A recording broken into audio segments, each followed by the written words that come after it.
நாங்க ஆதரவு கொடுத்த எங்க இன மக்கள் பட்டியலின மக்கள் ஆதரவு கொடுத்ததாலதான் இன்னைக்கு நீ முதல் மந்திரியா கோட்டையில கொடுமைட்டு இருக்கிற ஒரு பட்டியல எங்க இனத்து பெண்ணு கொடுமைப்படுத்தப்பட்டிருக்கிற உங்க எம்எல்ஏவால உடனடியாக அதுக்கு கண்டனம் தெரிவிச்சு அந்த பொண்ணுக்கு தக்க நீதி கிடைக்கணும், அவனுக்கு கேச போடணும், அவனை உள்ள தள்ளணும். சொன்னவங்க யாரு? சொன்னவங்க யாருங்க? எங்க எடப்பாடியார். எடப்பாடியார் எப்போ வந்து இதுக்கு குரல் கொடுத்தாராம்? கிட்டத்தட்ட ஒரு வாரம் 10 நாள் அந்த கேஸே போடல அவன் பேர்ல. எடப்பாடியார் வந்து குரல் கொடுத்தாரு. ஸ்டாலின் அவர்களே, ஒரு பட்டியலினத்து பெண்ணுக்கு இப்படிப்பட்ட கொடூரம் உங்கள் ஆட்சியில் நடந்திருக்கிறது, இதற்கு உடனடியாக நீங்கள் நடவடிக்கை எடுக்காவிட்டால் தமிழ்நாடு பூராவும் மக்களை திரட்டி கட்சிக்காரர்களை திரட்டி எங்க 2 கோடி பேர் இருக்காங்க, அது இல்லாத மக்களை ஒன்று திரட்டி பெரிய போராட்டம் நடத்துவேன் என்று சொல்லி வாய் மூடுவதற்கு முன்னாலே அங்கே அந்த சட்டசபை உறுப்பினருடைய பையன் பேர்லயும் மருமக பேர்லயும் எஃப்ஐஆர் போட்டதா இதுதாங்க வரலாறு.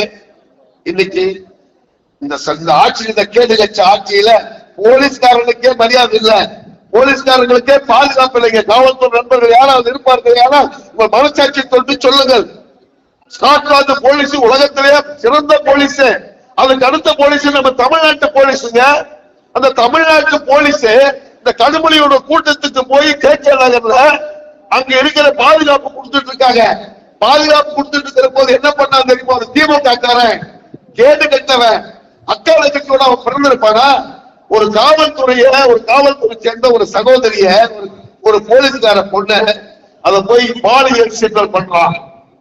காலை பிடிச்சு நீ சீன்றான், கையை பிடிச்சு சீன்றான். அந்த பொண்ணு கண்ணீர் விட்டு கதறி அழுது வெளியே வந்து, இப்படிப்பட்ட ஒரு கொடுமை நமக்கு வேணுமா? நம்ம பேசாம தற்கொலை பண்ணிக்கலாமா? அப்படிங்கிற இப்படிப்பட்ட வேலையை நான் வந்து சேர்ந்த நேரு மனம் குமரி போய் அந்த ஸ்டேஷன்ல பக்கத்துல இருக்க ஸ்டேஷன்ல போய் கம்ப்ளைண்ட் கொடுத்து அந்த கம்ப்ளைண்ட் எடுத்துக்காத அந்த இன்ஸ்பெக்டர் சொல்லி அனுப்பிச்சுக்கிறாமோ, இது பெரிய விவகாரம், இது கடுமொழி சம்பந்தப்பட்டது, சிஎம் சம்பந்தப்பட்டது, நீ வந்து இந்த கம்ப்ளைண்ட் கொடுத்தா கூட எடுத்துக்க மாட்டாங்க, நான் ஏதாவது பேசி நான் சமாதானம் பண்ணி அனுப்புறேன், நீ போ அப்படின்னு சொல்லி அனுப்பிச்சுட்டான் இன்ஸ்பெக்டர். இதை தெரிந்த மாண்புமிகு எடப்பாடியார் அவர்கள் உடனடியாக குரல் கொடுத்தாங்க பாருங்க. யோ ஸ்டாலின் அவர்களே, நீ இந்த காவல்துறை அதிகாரி ஒரு பெண் காவலருக்கு இப்படிப்பட்ட கொடுமை நேர்ந்திருக்கிறார், நீ சட்ட ஒழுங்கை என்னைய கையில வச்சிருக்க, நீ தானே காவல்துறைக்கு மந்திரியா இருக்கிற, முதல் மந்திரி, இவன் மேல ஏன் நடவடிக்கை எடுக்கல? சொன்னதுக்கு அப்புறம் அந்த 2 பேர் மேல கேஸ போட்டு அவனை ஜாமீன் விடுறாங்க. இதுதாங்க இப்ப இருக்கிற சட்டம், சட்ட ஒழுங்கு. நீங்க நல்லா பாருங்க, இப்படிப்பட்ட ஒரு ஆட்சி, கேவலமான ஆட்சி இப்ப நடந்துட்டு இருக்கு. எடப்பாடியார் என்ன கேள்வி கேட்கிறோம், எடப்பாடியார் என்ன போராட்டம் நடத்துறதுக்கு ஆரம்பிக்கிறாரோ உடனே சொல்றான். ஒரு சட்டத்தை கூட போட்டதை ஒன்று கூட நிறைவேற்ற எங்க எடப்பாடியார் 11 மருத்துவ கல்லூரியை தன்னடியா கொண்டு வந்து இந்த நாட்டு மக்களுக்கு பதில் இன்னைக்கு அவன் நடந்துட்டு இருக்கான். இன்னைக்கு பாருங்க சேலம் பாருங்க, சிங்கார சேலமா ஜப்பான் மாதிரி அப்படி நான் வந்தா அதுல வரும்போது பாத்தீங்கன்னா அந்த பிரிட்ஜ் என்ன அழகா இருக்கு தெரியுமா? இது மாதிரி வேற எவனா செய்வானா சொல்லுங்க பாக்கலாம்? வேற எந்த மந்திரி அவங்க யாராவது செஞ்சிருக்காங்க இது வரைக்கும்? இன்னைக்கு பாருங்க சேலம் அப்படியே எங்க போனாலும் ஒரு 5 கிலோமீட்டர் தூரத்துக்கு அப்படியே மேம்பாலம். ஜப்பான்ல கூட அப்படி கிடையாது, அவ்வளவு அருமையா பண்ணிருக்காரு முதலமைச்சராக இருந்து. இது எதுக்காக சொல்றேன்னா, எடப்பாடியார் அவர்கள் தான் அம்மாவுக்கு அப்புறம் திறமையான ஆட்சி எல்லாரும் நிறைவேற்றி காட்டக்கூடியவர். 7.5% உள் ஒதுக்கீடை கொடுத்து நீட் தேர்வு, அந்த நீட் தேர்வுல ஒண்ணும் பண்ண முடியாது, இது சுப்ரீம் கோர்ட் உத்தரவு. இவன் சொன்னானே நீட் தேர்வு ரத்து பண்ணுவான், எங்க அப்பா வந்தா உடனடியாக அந்த சூட்சுமா எங்க அப்பாவுடைய பாக்கெட் இருக்குது. அந்த மான கட்டவன நான் கேட்கிறேன், அந்த சூட்சம் இருக்குதாடா ஸ்டாலின், அந்த சூட்சம் என்ன இருக்குது பாக்கெட் எடுத்து வெளியே போனா நான் கேட்க மாட்டோமா? எத்தனை பேரும் ஏமாத்துறேன், நீட் தேர்வு நாங்க வந்தா ஒழிச்சிருவேன்னு. ஒழிக்க முடியாத ஒரு சட்டம், இந்த சட்டத்தை கொண்டு வந்தது திமுக காரன் தான், இந்த சட்டத்தை கொண்டு வந்தது காங்கிரஸ் காரன் தான். அப்படி இருக்கும் போது இவரு நீதி கண்ணீர் வடிக்கிறாரு. ஊர் ஊரா போய் ஸ்டாலின், உதயநிதி ஸ்டாலின் எங்க அப்பா வந்தா நீட்டை ஒழிச்சிருவார். நீட்டை ஒழிக்க முடிஞ்சுதா? ஒழிக்க முடியல. அதனாலதான் நீட்டை ஒழிக்க முடியாத நீட்டுக்கு என் தலைவர், தங்க தலைவர் எடப்பாடியார் ஒரு உத்தரவை போடுகிறார். 7.5% உள் ஒதுக்கீடு. நல்லா கவனிக்கணும், அந்த 7.5% உள் ஒதுக்கீடு ஒதுக்கிறதாலதான் எனக்கு ஒரு வருஷத்துக்கு 350-400 மாணவன் மாணவிகள் மருத்துவர்களாக இன்றைக்கு தாழ்த்தப்பட்ட சமுதாயத்தை சேர்ந்தவர்கள் ஒரு பைசா கூட இல்லாம இன்னைக்கு டாக்டர் இருக்காங்க. உண்டா இல்லையா? சொல்ற பாக்கலாம் உங்களுடைய சாதனைய. நாங்க சொல்றோம், தலை நிமிந்து சொல்றோம், எங்க எடப்பாடி இப்படி எல்லாம் பண்றாருன்னு சொல்றோம். உங்களுடைய சாதனை சொல்லு பாக்கலாம். உன்னால முடியுமா? இன்னைக்கு மேகதாதுல அணை கட்டுறான் யாரு? அவங்க அப்பா காங்கிரஸ்கார. மேகதாது அணை கட்டுறான் மைசூர்ல. அந்த அணையினுடைய நிலைமை எது தெரியுமா?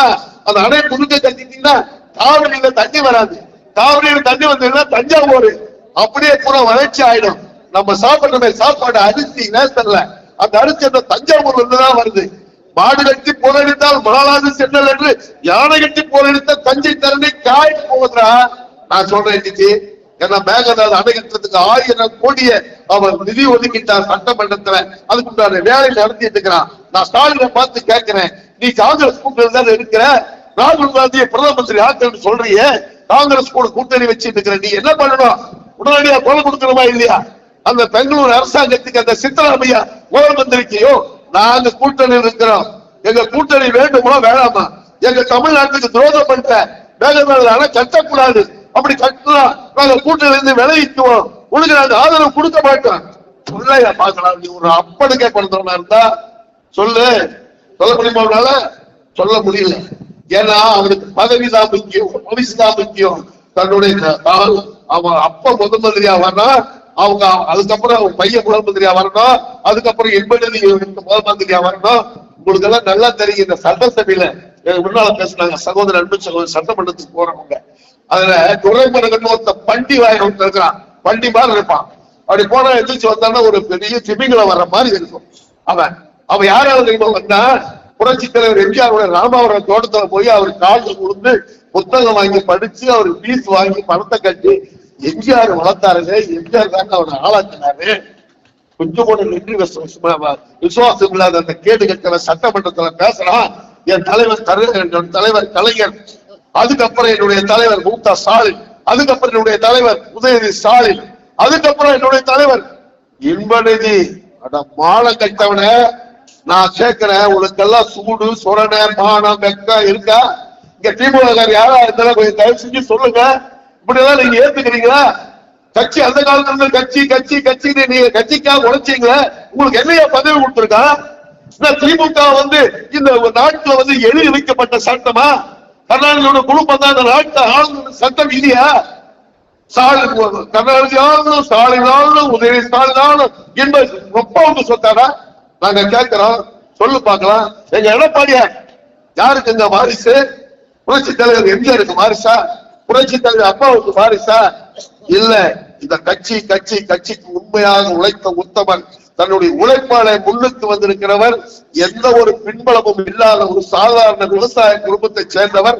1500 அடி ஒரு பாறையில போரை போட்டு அதுல இருந்து தண்ணி எடுத்து தென்னை மரத்துக்கு பாய்ச்சற ஒரு விவசாயி.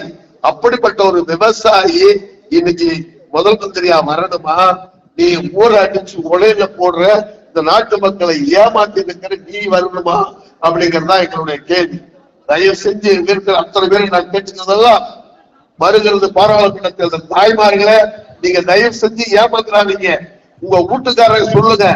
ஏன்னா நீங்க போய் இந்த எலெக்ஷன்ல மட்டும் விட்டுட்டீங்கன்னு வச்சுக்க, அவன் கொடுப்பான் 1000 2000 பணத்தை வாங்கி கொண்டு தயவு செய்து அடிமையாகி விடாதீர்கள். அந்த பணத்தை கொடுத்தீங்கன்னா வீட்டுக்காரன் போய் டாஸ்மாக்ல போய் சரக்கு அடிச்சுட்டு வந்துட்டு அவன் என்ன சொல்றாங்களோ அதுக்கு ஓட்டு போடுவான்.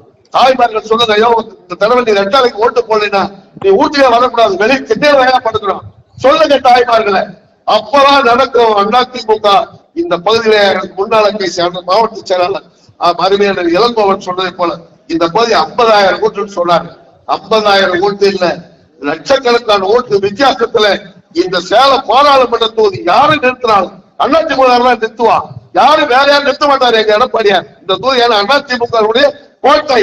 அப்படி அதிமுக நிறுத்தும் பொழுது நீங்கள் அத்தனை பேரும் ஒட்டுமொத்தமான தாய்மார்களும் பெரியவர்களும் கட்சிக்காரர்களும் இங்க இருக்கிற அத்தனை பேரும் இரட்டை இலை சின்னம், புரட்சி தலைவர் கண்டெடுத்த வெற்றி சின்னம் இரட்டை இலை சின்னம், அம்மா கண்டெடுத்த சின்னம் வெற்றி சின்னம் இரட்டை இலை சின்னம், மாண்புமிகு வருங்கால முதல் எடப்பாடியார் அவங்களுடைய வெற்றி சின்னம் இரட்டை இலை சின்னம். அந்த இரட்டை இலை சின்னத்தை மட்டும் மறந்து விடாதீர்கள், மறந்து விடாதீர்கள், மறந்து விடாதீர்கள். வருங்காலத்திலே இந்த தொகுதி எப்பொழுதுமே அதிமுக கோட்டையாக இருக்க வேண்டும் என்று உங்களை எல்லாம் பாத மலர்களை எல்லாம் தொட்டு வணங்கி கேட்டுக்கொண்டு, வானுக்கு நிலவு வேண்டும், மலருக்கு மண்ணு வேண்டும், மண்ணுக்கு தேன் வேண்டும், தேனுக்கு பல வேண்டும். வெற்றிக்கு வீரம் வேண்டும், வீரத்திற்கு கடன் தோள்கள் வேண்டும், நாட்டுக்கு நல்லாட்சி வேண்டும். எங்கள் சிங்க தமிழர் எடப்பாடியார் தலைமையிலே அமைய வேண்டும். வெண்கொடுமை சாக்காற்றில் விளையாடும் போல் எங்கள் வெற்றி தோல், கங்கையை போல் காவிரியை போல் கருத்துக்கள் ஊரும் உள்ளம் எங்கள் உள்ளம். வெற்றிவா என்றால் தட்டி வருகின்ற சிங்கநகர் கூட்டம் அனைத்து இந்திய அதிமுகவின் கூட்டம். நாளை நமதே, நாடும் நமதே, நாற்பதும் நமதே என்ற தலைமையின் தாரக மந்திரத்தை மாண்புமிகு எடப்பாடியார் தாரக மந்திரத்தை நெஞ்சிலே நிறுத்தி உண்ணாமல் உறங்காமல் ஓடி உழையுங்கள், வெற்றி நமது என வீரச்சென்று பாடுங்கள். வாழ்க அண்ணாவின் நாமம், வாழ்க புரட்சி தலைவர் எம்ஜிஆர் திருநாமம், வெல்க எங்களை எல்லாம் மாலைக்கு தங்க தலைவி புரட்சி தலைவர் அம்மா. வாழ்க வாழ்க வருங்கால